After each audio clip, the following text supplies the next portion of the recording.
Hello, my dear friends. Welcome back to elenasbarre, low impact full body workouts. I'm today with Coco from Pillow Talk with Coco. Hi, Coco. Good to see you as always. Hi, always a pleasure to be here every week with you. Nice. Yes, I'm so glad we are consistent with it. And we have a guest speaker today, Plutarch. Thank you so much for your time, Plutarch. We are going to dive into a very controversial topic today, why women are going to share men in the future. This hurts to say, you know. I I, don't know any time in the near future because then I feel really bad for like the traditional women that do believe in marriage and monogamy, and then I would hate for them to be like, look at traditional women. They're like, I want a man, but then all the men don't. They just want to share themselves, and they're kind of screwed because then they'd be like, well, I mean, me personally, I would be that person where I'm like, well, I guess I'm just going to remain single for the rest of my life because I don't believe in sharing. Yeah, I don't believe in it too. And we will ask Plutarch why he thinks that it's inevitable outcome of feminism. I can see it happen. But guys, if you are joining us here, remember to leave your comments if you have questions. I received a lot of questions and comments about the short clip that we did recently with elenasbarre community on Saturday. We talked about it and we kind of dived in deeper during our quantum physics seminar. Why I think we are headed that way. And yeah, I have a few comments here from people, and I actually want to check on them later on when we see somebody coming over and saying hi to us. Hi, Counting Ship, good to see you. Yeah, I want to leave your comments for later, guys, because I think that it would be smart first uh, to touch up on the basics and why.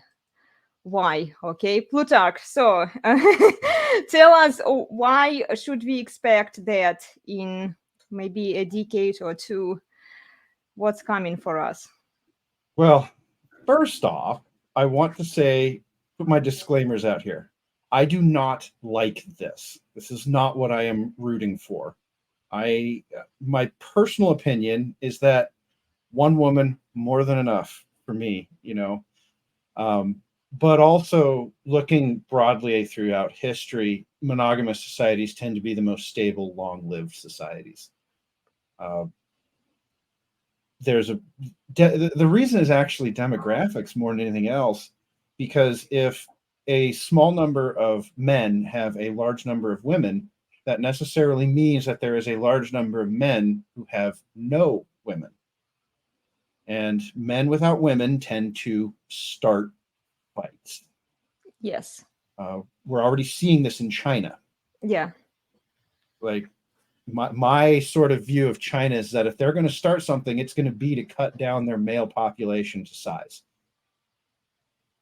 Oh yeah, no, this is not a good thing. Okay, I don't like this. I don't want it. Okay, personally.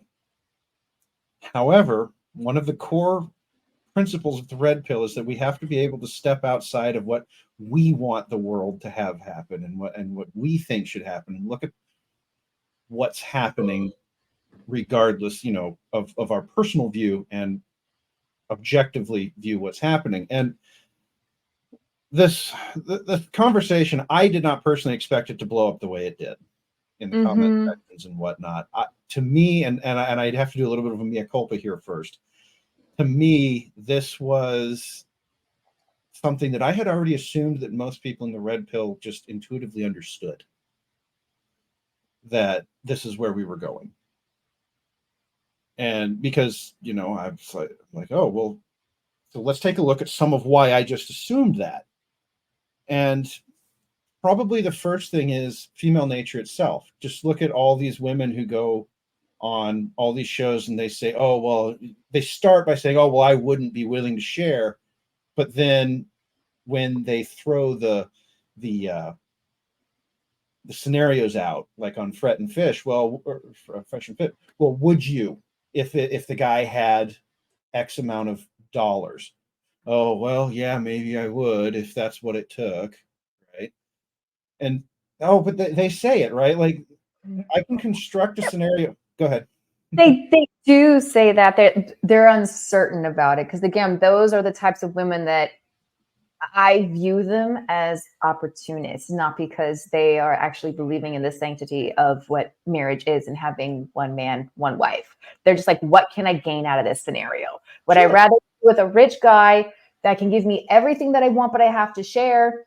Or could I have just a normal, average, happy life? And for some reason, those types of women find a normal, average life undesirable. Sure. And we've trained entire generations.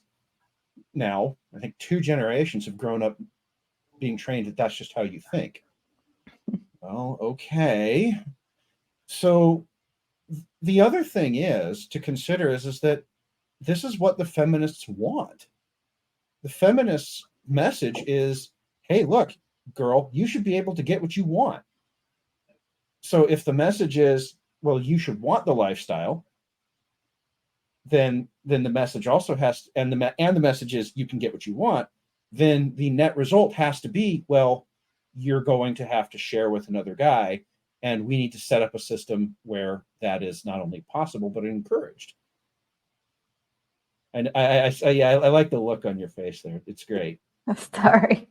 I have a quick question. You said that you see something, and you see this in China, that they would, try to find a way to get rid of some of the men. Are you saying that, is it because there's more women than there is men, or is it vice versa? It's vice versa. So because of the one-child policy and the preference for male children in China, we don't have good data on China, because if you trust what the CCP puts out, you're kind of setting yourself up to fail. Can I just add something while I still remember, and we are talking about China? When I was living there, I was told that early in history, they are killing women also. So the male population outnumbers female population in China by large. And then those women who have looks, they have a chance to get out. They are trying to move to Western countries. And the Chinese men, for the most part, are left alone. yeah, something like half of all Chinese women don't want to date Chinese men. Yeah.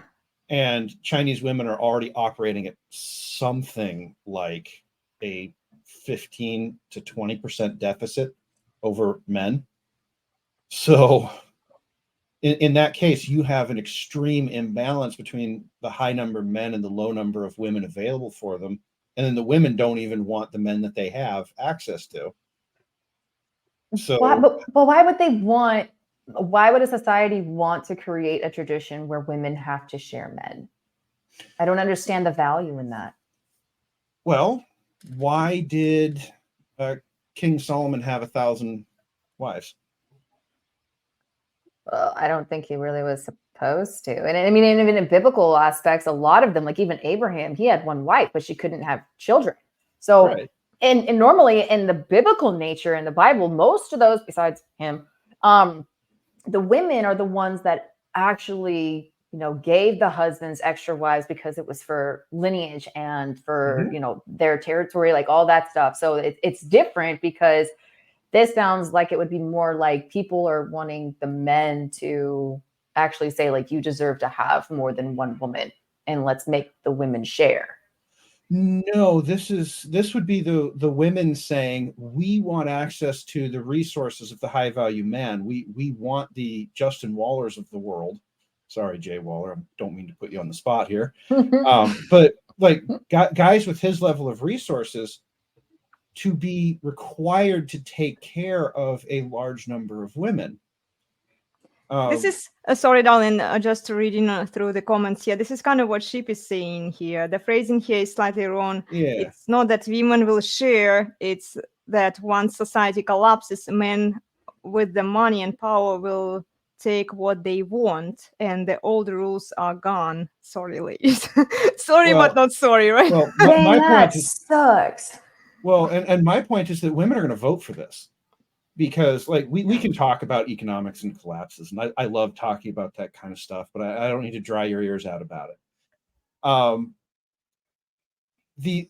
Think about, okay, in a small scale, think about, most people don't know this either, there are about 5 or 6 million displaced Ukrainian women all over Europe right now.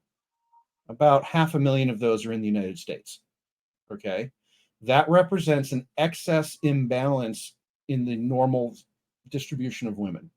Okay. So and Ukraine is not going to be the only hotspot in the future where the women are pushed away, because this is the first time in history where we've had the ability to take large numbers of people and move them halfway around the world within hours, right? You load them up on an airplane, launch them. So, like, we were able to take and move a number of millions of Ukrainian women and just spread them throughout the world. And we did that. Okay, darling, can we respond to Glenn's comment here? Actually, biblically speaking, there is only one reference where Isaac's wives brought him other women. That was not the tradition. Yeah, I think the tradition is mostly around like a man dies and he's required to take care of the wife of his brother. Right. Mm-hmm. I think that's the kind of like the biggest portion of the tradition. I do not claim to be a biblical scholar, and I don't necessarily want to get trapped in saying the wrong thing there. My sort of view is a little more secular and a little more data oriented. But consider that okay, as one thing I can say is, okay, Ukraine produced 25% of the world's excess wheat supply, all of which went to Africa. Mm-hmm. That wheat supply is now offline. It's a war zone. We expect this, right? The problem is now we have all of Africa that's going to be headed into a famine next year, or maybe the year after, if somebody comes in and convinces Russia to let the grain go. Okay. Good luck with that. Well, yes, but you see the point, right?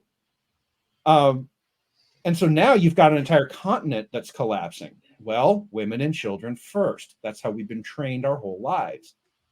The men are going to fight wars in sub-Saharan Africa, and you're seeing it already with the stuff going on in Niger and Burkina Faso, I think.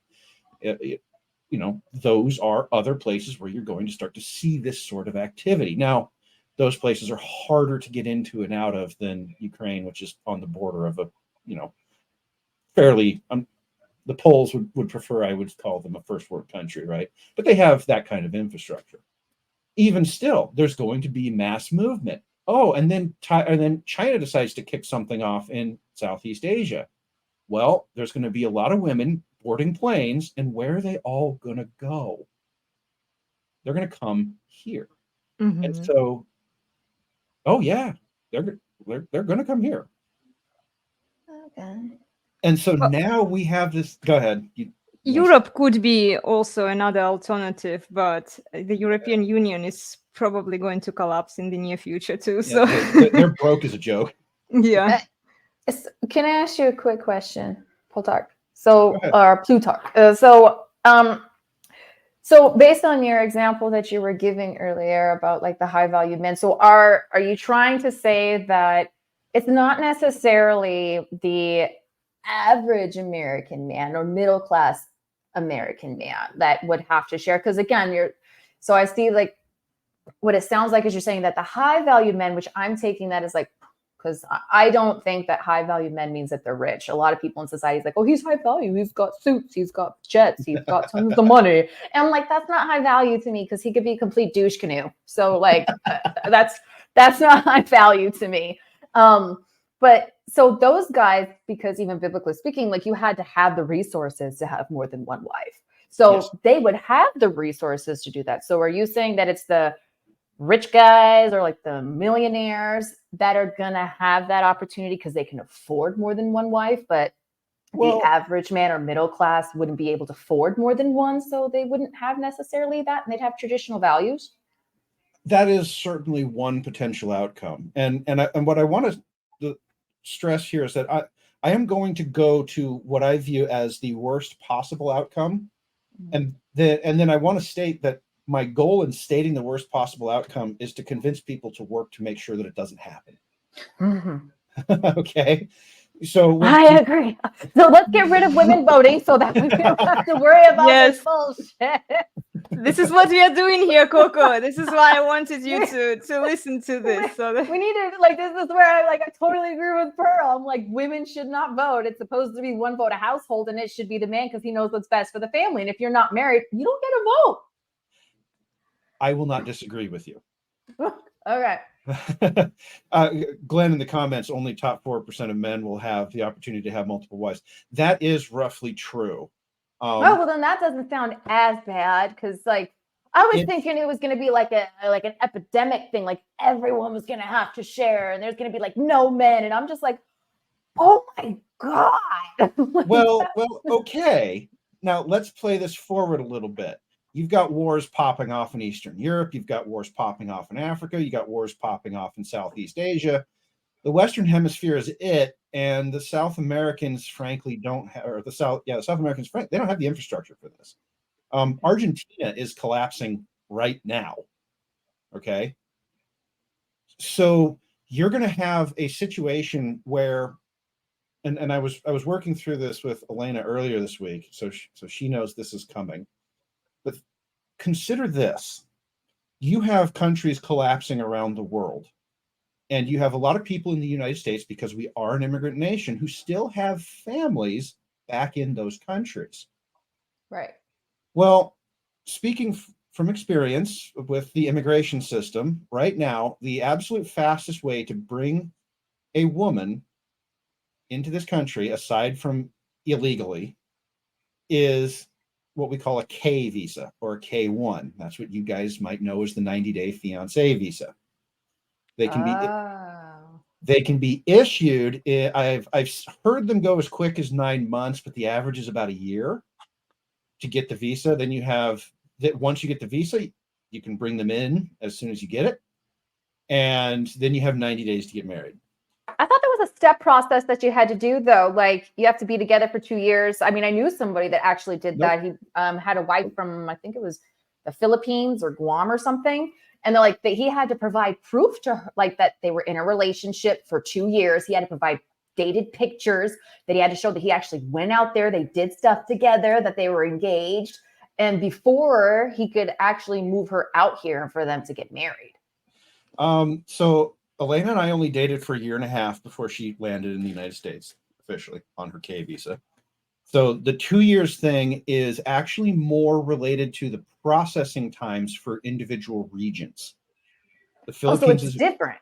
Oh yeah, the Philippines is a very popular region. So there's just a quick disclaimer. I was coming from Europe, so maybe it was a little simplified. Right. If I was coming from Russia, a lot of fiancé visas, they just get dismissed and canceled. Yeah. They don't get approved. So since I was coming from Spain, we had it easier, I think. Okay, so it depends on where you're at, that they might have different rules or regulations as far as the longevity of your process. Well, also just the straight processing time. For different regions, they're processed at different regional centers. So the Philippines are processed out of California. Well, Philippines are very popular, so California snowed under with applications. Whereas we went out of Vermont, which is where all the European stuff comes from, and Europe is just not as popular because European women are like, well, why would I go to the U.S. when it's no better than it is in Europe, right? And broadly speaking, that's true right now. Yeah. So, moving to the United States is just not as interesting to them. So the demand isn't there. As far as the relationship goes, that's super easy to prove. You want to know what it takes? 3 pictures. Just 3? 3 pictures. Well, we provided more than that. Not much. Our lawyer actually told us not to provide too much. Yeah. That's interesting. This guy had to literally show so many pictures of 2 years to provide proof that it was 2 years of their relationship. He had to actually give receipts to the ferries that he took to go on dates with her. It was insane. He goes, and it took me 2 years to get her out here. That's And because that was in Kansas, though. So that's because K visa fraud out of the Philippines is much higher rate than it is out of Europe. Okay. Yeah, we still had to provide some receipts, the flight details. I remember I was collecting Yes. the data. We did have to provide quite a bit of proof, but it wasn't as intense. But if It they need wasn't these hard. K visas and they're going to transfer these women over, don't these women already have to be assigned to a husband? So why would they bring him into? Well, this is where things get sticky. Okay. Okay. Because one of the other requirements for a K visa, and I had to prove this, and I should have signed a contract with the federal government, and that contract was for immigration law is annoying, and I really don't want to get into it. There's two different types of visas here that matter. There's K visas, and then there's what's called IRCR visas, and those you get your green card the moment you show up in the United States, but they take a lot longer to get. It's a 5-year process. Okay. Wow. So those visas, so the K visa is really easy to get, it's really fast to get. Okay. With a K visa, I had to prove that I could financially maintain until such time as she got her green card. Okay. After she gets the green card, I'm done. I'm out. I actually had to sign a contract with the federal government to make that happen. Okay. So, and there is it in there. I had to prove that I made 2.5 times the poverty line. So why did you have to have a quota to make? Because they wanted to make sure that she wouldn't end up on the government benefits. Oh. This is where this is all going to go. This is going to all be about government benefits. So the government is going to, the future that I see is that the government is going to end up with an influx of women and not going to have the benefits capacity to take care of it. So instead, you offer high net worth men tax incentives to take on multiple women. So it's like, here's a tax. It's like, kids, here you go. Take on some extra wives and you get a deal on your taxes. The legal precedent for everything we're talking about already exists in the tax law. We just have to change some words around. That's disgusting. I agree with you, Coco. That is disgusting. It's like saying, like, hey, we're going to benefit you, or, we're going to give you a bonus for taking care of more than one woman. Well, that's going to overplay the whole tradition that we actually have here. Because even Glenn's talked about this being like, there are some places, it's like in the Bible, it says, obey the laws of the land. So we have the law where it's one man, one woman, like you have one wife. But now it seems like they're wanting to change that. And so you're saying they wanted to do that for a higher class of men, men with money. So then that way it limits women being on the system. That's why the government's going to want to do it. The women are going to vote for it because they think that they're going to get access to the men they want. And lifestyle they want. Then they end up with a complete sadist. Watch that karma happen too. It will. Oh. Which is why I told Elena that, and I was talking to Elena, I told her, look, this ends with the complete subjugation of women. Women will vote themselves into slavery. Yeah.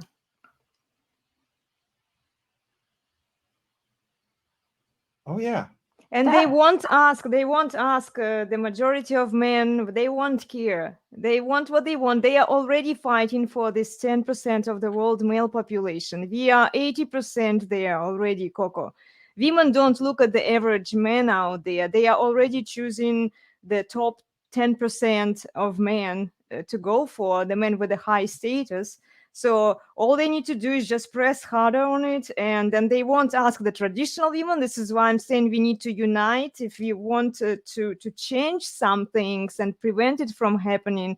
Where are all the traditional women out there who are married? And because this is coming.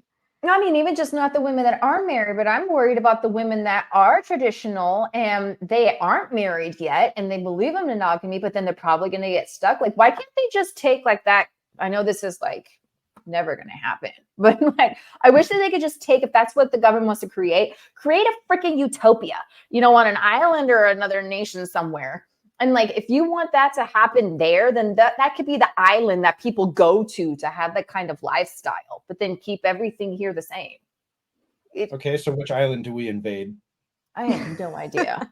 I have no idea. Well, I mean, the problem is that whoever we try and do this to is going to have an opinion about it, right? Yeah. So maybe there's nations that actually agree with this and they could all just go there. The United States is pretty far down the feminist utopia path. I mean, and we are an island. The United States is an island. Well, I was thinking something a little more secluded and far away.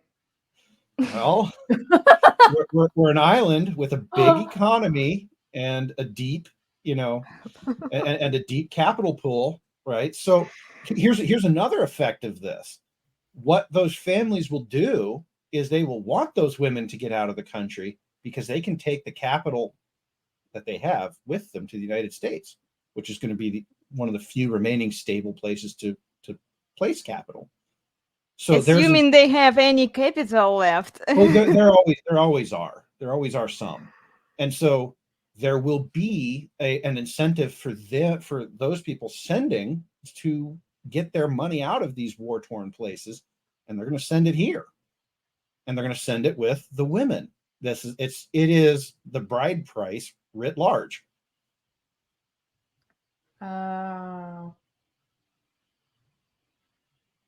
Okay. The whole bride price thing. Yeah, like that's a large part of many of these cultures that we're talking about, right? Like Asia, it's a big deal.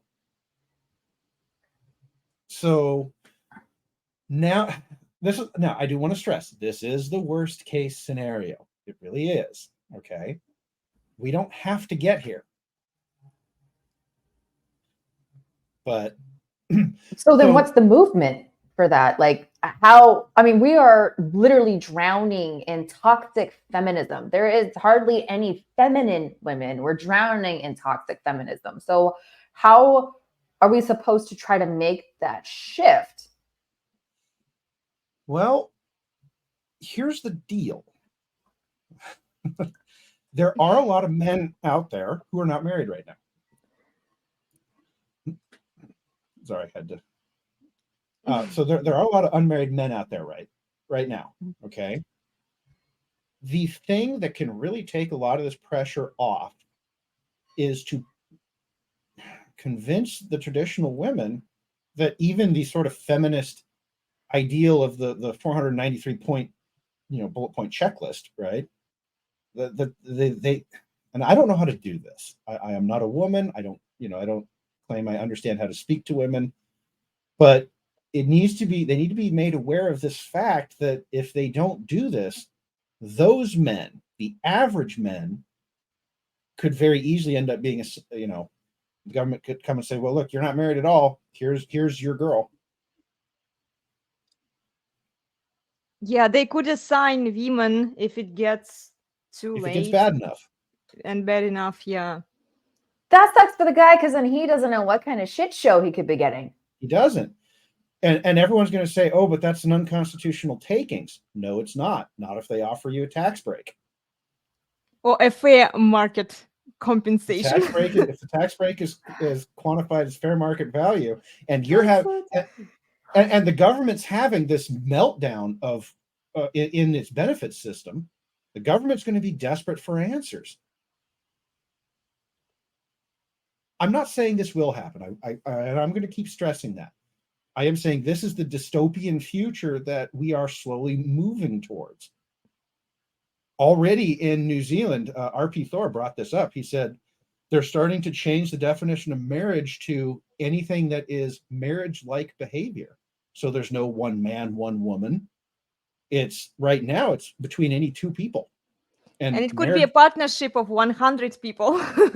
There's nothing stopping them from saying, oh, well, now marriage-like behaviors If a guy is just behaving like he's married with 3 or 4 women, well, he's married to 3 or 4 women.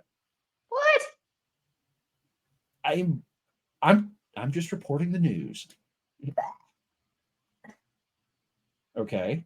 Now, these are things you can vote for, right? These are things in the United States we vote for representatives, but like women, if you want to care about this stuff and you want to sort of retain those traditional values and one man, one woman, there are things you have to head off. There are things that we have to the women have to stand up and say, no, we're not here for that. So, Coco, our job would be to convince women, younger women, and just any other women who don't want to be single to marry the man, reduce their list of demands, their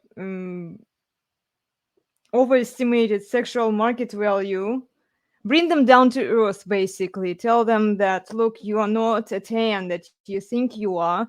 Educate them about the sexual market value. If necessary, even invite them here and tell them, no, you are not this. Kind of what Kevin Samuels was doing, but it has to come from women, because most likely women will only listen to women. And if nobody is telling them, look, you're just messing around, you're not going to get what you want, and your sexual market value is overly estimated, you're just delusional, somebody needs to do it. So a way to encourage women, I guess, would be to say that, like, hey, this is worst case scenario of what could happen. You know, would you rather actually be the person that gets to choose the husband, or do you want to be betrothed to somebody that you don't even know, that you may not be attracted to, that you may not actually be happy that you're with, but at least now you have a choice? Because that's the only way that I would look at it. I would never want somebody to actually, I mean, unless it was my father. Like, if my father could, you know, like if my father, like if it was like olden times and like the fathers got to pick the husbands, and normally typically, like, you know, I know that my dad would try to pick somebody that he knows that I find attractive. But I mean, I wouldn't want the government to tell me who I should marry. I don't want the government shouldn't have that right over me. So these women at least now have an option to pick somebody that they believe that they would be happy with. Why would you want to risk not being happy? Then, Coco, because of their overly estimated sexual market value, because how they've been told that they are the superheroes who can do no wrong and they can pick any man that they want, they would all go for 10% of the top world male population. We need to them to shift attention to the average men who are out there, who don't have access to maybe a lot of resources, but they can still provide some decent living. Yeah, maybe a woman would have to work, but it still would be better for her to be with a man than to be by herself and then being assigned with the men. Because look, if you're talking to feminists here, they might say that, oh, but if I have to work by myself right now, I don't rely on the government, I don't rely on the man to take care of me, I'm a strong, powerful, and independent woman. And then we tell her, you will be assigned with a husband. And then she would look at it and say, oh, if it means that I don't have to work anymore and this guy provides me a lifestyle that I want, they will vote for it. You see, like I'm kind of struggling also how to present it to women, because like there is no way around it. We need to break their overestimated sexual market value down to earth and tell them, look, you can't get a 10. The most you can get is the average man out there, and even then the average man is better for you than being single, and then relying on the government to provide for you. Well, I agree with that, but at the same time, it's like it requires like the women changing their mindset to be like, you need to be realistic about yourself, the qualities Yeah. that you have, what you actually bring to the table. And, but at the same time, it's like, I would hate for those kinds of women to settle for a man that's a good man. And then she ends up cheating on him because she felt like she had to settle, because she had that whole mindset thinking that she was this, and that, when she really wasn't. So she goes, I just at least wanted to make sure that I was going to get married, try it out till I found somebody better. Like the monkey branchy thing. I would not want those types of women to be using men to monkey branch off to somebody else, because that's going to destroy him. That's not fair, because he's invested. I So it agree with literally you. is a complete mind shift that it has to, because we would have to make sure that they're not going with that mindset that I could just monkey branch and I'll have security now. Because then they're most likely not going to respect their husbands or treat their husbands the way that they should be treated. And they shouldn't be in like a sexless marriage with those men either, because maybe they don't desire them as much, but they're like, oh, I had to, or I felt like I needed to, or like twist my arm. Like, I mean, it has to literally be a retraining process for them that, you know what, I do need to be realistic with myself. This person does treat me really well. This person really does like me. This person really does desire me or find me attractive. And that could make me happy. But I don't see these women ever retraining themselves that way. Sadly, I just don't. Well, we might have no way but subjugate them for them to learn that lesson, because if they are not willing to change their behavior, only some external factor like economic crisis, financial crisis, depression or recession could do it for them. It would just speed up the whole process. They will lose their jobs. At OnlyFans, it's only a temporary solution. The specialties that women are holding, this is something that we were talking with RP Thor. He was saying that the men are doing all the hard work. They are sacrificing their lives, dealing with electrical projects that are very dangerous. And in the meanwhile, women are choosing these specialties that have no value to the society. Right. They go for OnlyFans. They don't even help people with their medical degrees. They quit their hard jobs that could be more beneficial for the society, and they go for the shortcut. Right now there is demand for it because men are very horny. Men need that kind of service, right? Right. They just want somebody to touch their pee-pee, as Glenn says. Yes. And Right. they don't think rationally. Yeah, sure, they're going to pay a lot of money to these girls, but it's only temporary. Wait until crisis kicks in, and then what happens? The OnlyFans will collapse. Look, it doesn't even have to be that what would cause that polygyny, as we were talking about. Maybe a financial crisis would be enough, for women to say, oh, I'm voting for this fancy lifestyle. Yeah, assign me a husband. It's still better than eating and sleeping at the expense of the government, wherever they provide. Because the government does not provide much. Exactly. Right? If being sent to a guy is better than living in a government tenement on government cheese, what would you rather pick? Right? You're a single girl, right? You don't. What would you have? What would you rather have? What if they got rid of state benefits altogether? Don't you think that would actually encourage women to pick the right men and to actually stay loyal in your relationship, because you don't have to worry on daddy government taking care of you or getting child support? Yes, it would. So why I feel like that would be a step one in the process, is stop with state benefits. Okay, so now you have to convince 80% of the country to vote against its own interests. Alexis the Talkville. There is no win in this, Coco. 80% of the vote will go for the feminist laws. The people will vote that way because men are feminized too. I was recently debunking the purple pill guys. They are totally simping for women, and this kind of behavior ruins men. It ruins masculinity. Effectively, it ruins the men that women actually want. I saw two girls talking about men, what kind of male behavior they expect from a man when they are in the restaurant and they don't know what to eat.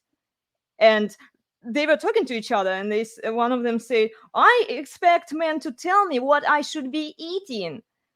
So by nature, women don't mind when they are being told what they should be doing.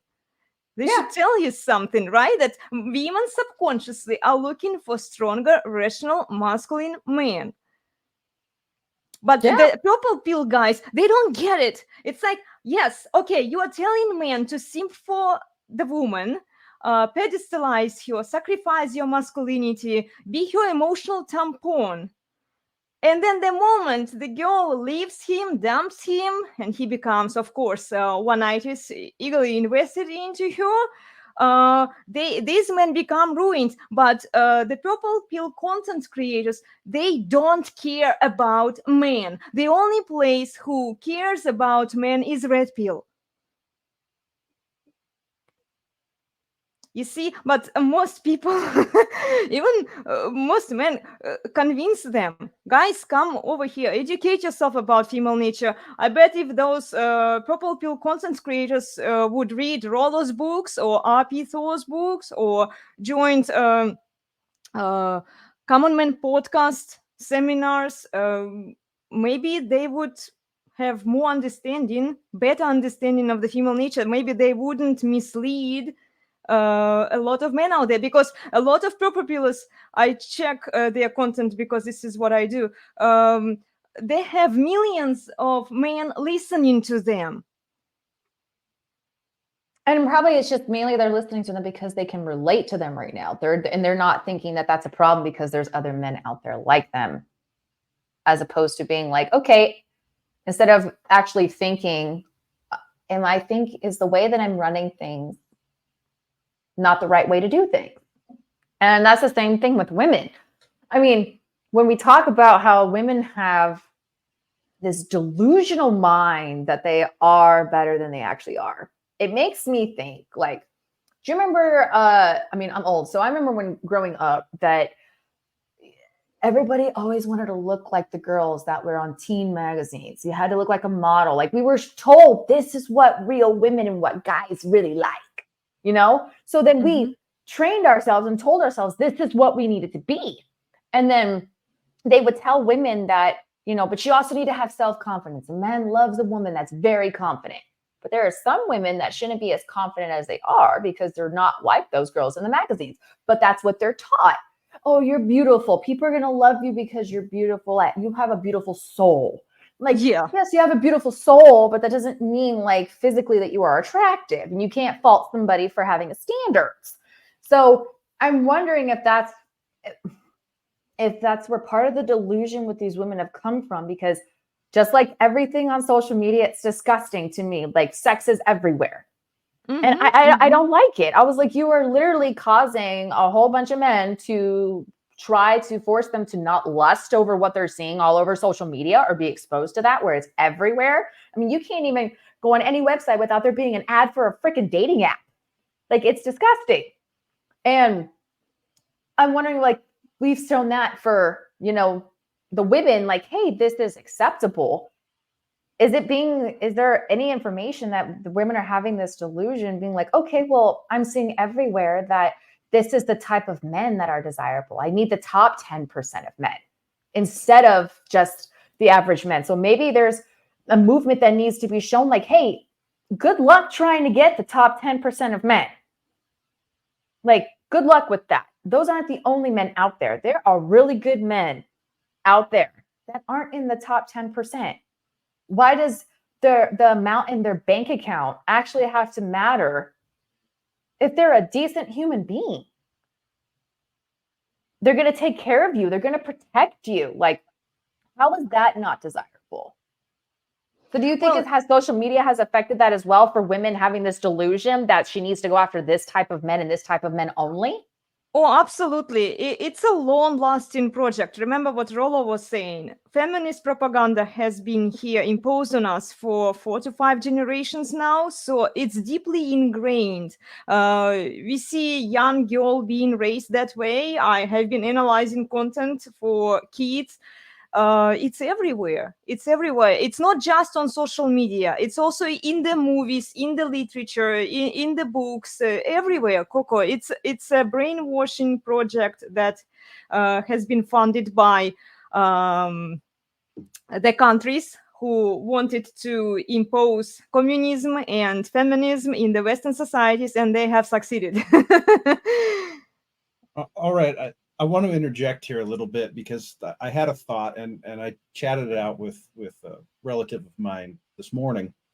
And we were pointing back to these in the Bible, just as an example of how far back this kind of problem goes, that the Israelis or the Israelites would go into Israel, they would kick out the bad actor of the era, right? And they would establish Israel, and then Israel would build up, and then one day Israel would be so greedy, so self-absorbed, right? So narcissistic, and then God would throw them out and subjugate them, right? And then after a generation, he would let them come back to Israel. And then the cycle would start over again. And we didn't know, like we didn't come to a conclusion like, yes, this is happening right now. But we kind of were like, well, could that be what is necessary? Right? To say that these women voting for their own slavery is sort of the modern day equivalent of God chucking out the Israelites from Israel, right? From the promised land, because they were just not behaving according to the law, right? And there is something to be said looking through history. It's not just Israel and Israelites, although I happen to know that you know that story, and so you can relate to it, right? But I can trace similar cycles back to the War of the Roses in Western European culture, where there's a big calamity, they rebuild, then they get sure that nothing can ever happen again, and then something happens again, there's a war, and then the cycle repeats. So what we were toying with is the idea that this needs to happen, that the only way for women to, because like the brainwashing is strong, that was something that we agreed on, right? And Very strong. Yeah. sometimes the only way to break it is to generationally let it pass out, right? You see what I'm saying? So you're saying that we have to have this catastrophe happen for people to realize how bad it really is, and then for them to want to make the change. Yes, in a way. But sometimes that becomes normal, that people don't even think that there's actually anything wrong. They're like, well, that's just the way things are now. People go, well, this is just the way things are now. So we just have to accept it. And it's like, you don't have to accept it. If you don't, what do you think the feminist movement has done? They want to complain about everything. They don't like it. So they're like, let's do something about it. Well, it's like, are you going to have that same mindset when everything freaking falls apart? Well, I'm not advocating for this, right? As I said in the beginning, I'm advocating for let's do something. Let's do something. Yeah. Right. But my point is that if you look at history and you read your Bible, even there became a point where God said, you know what? You're done. You're out. Yeah. And it was always 80 years. Why 80 years? Because his rule was everyone who was alive at the time that I kicked you out must die. Yeah, he has to kill off the generation. The whole entire generation needs to die off. And we you 80 years. Mm-hmm. Last time we had. So I'm not saying that's what has to happen, but it could be one of those things where the programming is so strong that the only way to do it is to let it pass. I don't know. I'm throwing that out there. I don't want that to happen. I'm here talking because hopefully you ladies can come up with something else. Yeah. I don't want it to happen. I will do everything I can in my power to to prevent it from happening. But then we need to realize that it's not only up to us. Other women will have to stand by and vote against that thing. Because if most of them vote for it, and the purple pillars, they don't really help, because it's not just women who might vote for it. It's going to be also feminized men who don't know any better. So we have to work it from both angles. Because men who really, Yeah, it's just who, for example, who have resources, but they have no luck with women, the government can say, oh, here are a couple of women for you to take care of. And the man is like, oh, yeah, finally, I get this. Bitches. Sorry. Men might yeah. actually vote for it too. Do you see my point? This is why we have to approach this problem from both female and male angle, and unite their resources, unite everyone as much as we can against this whole thing. That's just so disturbing to actually think about, like, wow, this could really be a thing. Like, I wouldn't want to live in that generation.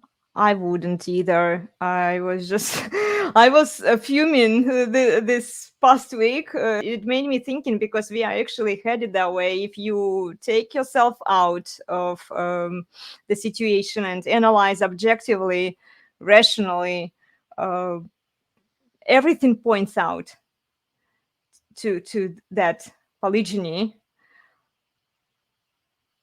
Yeah, I don't want to live in that generation. I'm married because I was investing into my long-term security, and now you're telling me that I have to share what I've been working my entire life for. I have low body count. I didn't fuck around. I was a Exactly. hardworking woman, and it's like, why I'm putting so much effort into maintaining what I have, and now I will have to share it with some horse out there?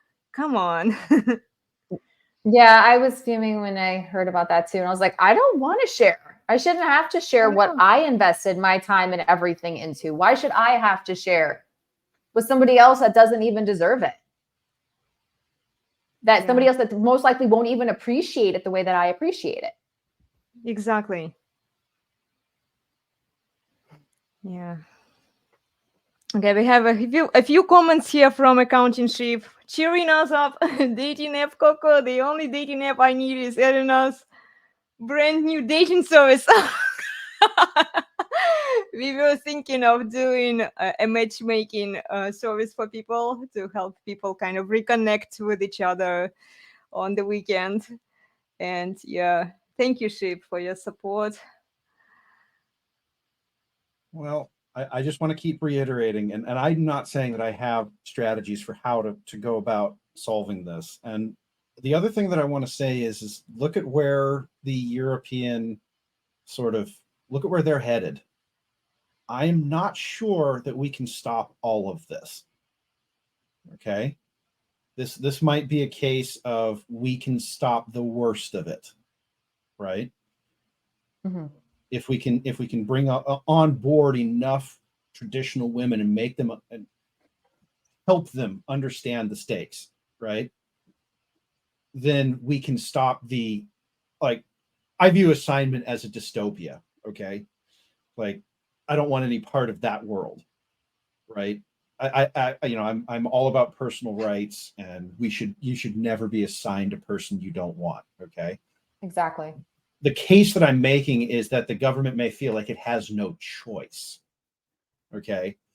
And the way to stop it from being forced to make that choice is to make sure that enough of the average men are already married so that the government can't make that choice. Does that make sense? Yeah. Okay, that makes But sense. the only way to make sure that those average men are married with their average income and their, because for example, the government could say, well, you make X amount of money per year, right? So you are now responsible for Y number of women, okay? And then you get your tax break on those, right? Well, if the average person is responsible for one woman and you are already married, then the government's going to say, well, you're already doing your job, you get your tax break, but we're not going to assign you anymore because you can't take that, right? So the more average men that are married when this happens, and there is going to be a some sort of diaspora. The famines and wars, they're coming. The United States has no interest in stopping them because that would require we sign up for multiple large scale wars. So like like I don't see a way out of this part of it right now. But if the men are already married to women that they've picked, right? And the women have picked those men, then it really will hit the top 4% of guys and just them. Okay. That wouldn't be too horrible then. I mean, it's not ideal, but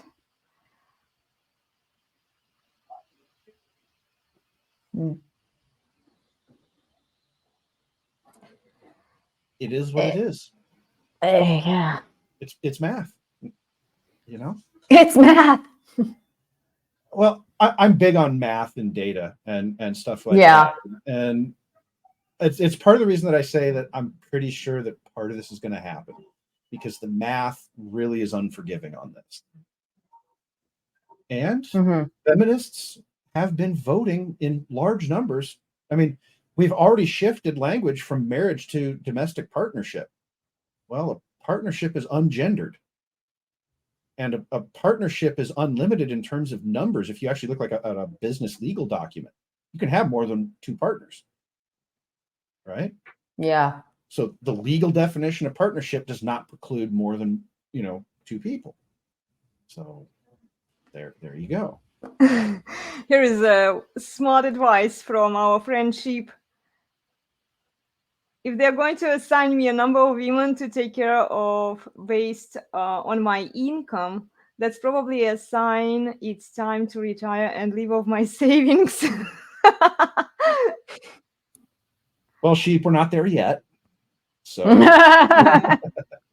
and we're trying to make sure we don't get there. So Yeah. you don't have to go panic yet, and please don't. Yeah, don't quit your job yet. Well, don't panic on anything I'm saying here. I am trying to look forward in the future and figure out what are the long-term problems that are going to take us a lot of effort and people to solve so that we can be preparing ourselves and tilling the fields, as Rolo likes to say, for what comes next, right? So right. This is discuss amongst yourselves. Now I'm going to go back to my work and hibernation. Well, yeah. I don't. I basically have said everything I needed to say. My mind was completely blown. Now it's just thinking about like what is it that we as traditional women can actually do to help this shift so it doesn't actually get there. Because I personally feel like we're outnumbered, in all honesty. I mean, everybody in my circle, yes, everyone in my circle, has the same moralistic values as I do. But my circle is also very small. So and you just see so many women out there that just talk about this kind of stuff where it's like, well, all right.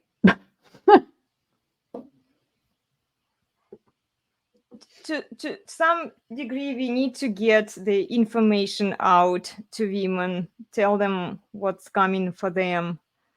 And yeah. Well, there's telling them, but then there's getting them to believe it. Getting them to Exactly. believe will be harder. Yeah.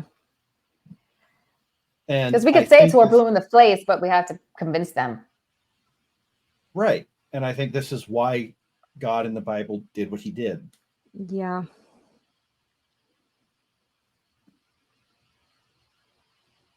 I don't want this to happen. And I'm not going to say that it's fait accompli. It's not. We have 10 to 20 years to figure out this out.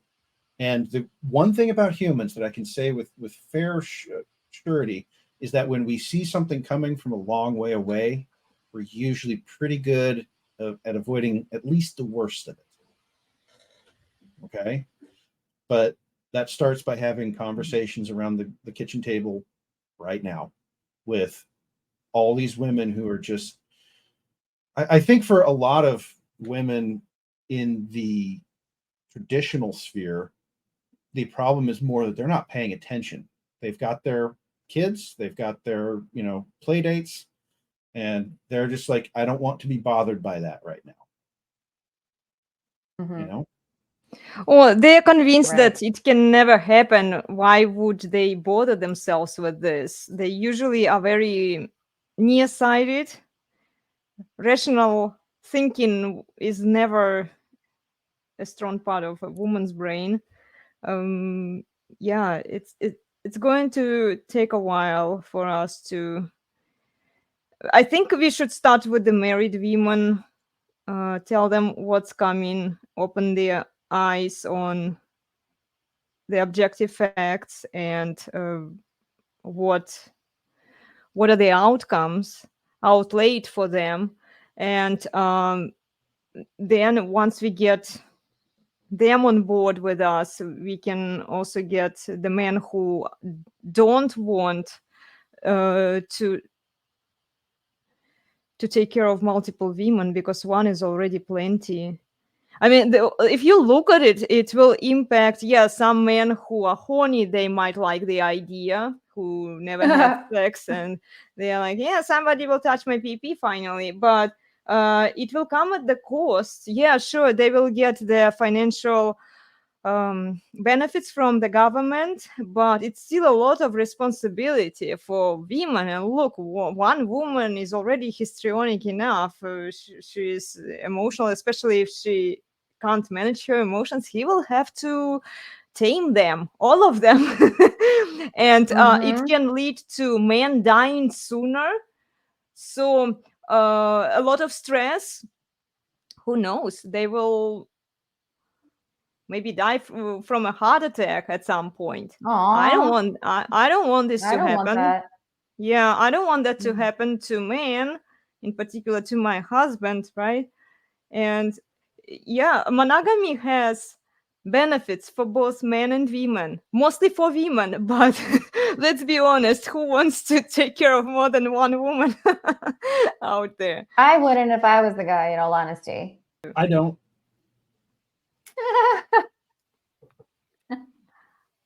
Yeah, because like too many women are too many problems, and yeah.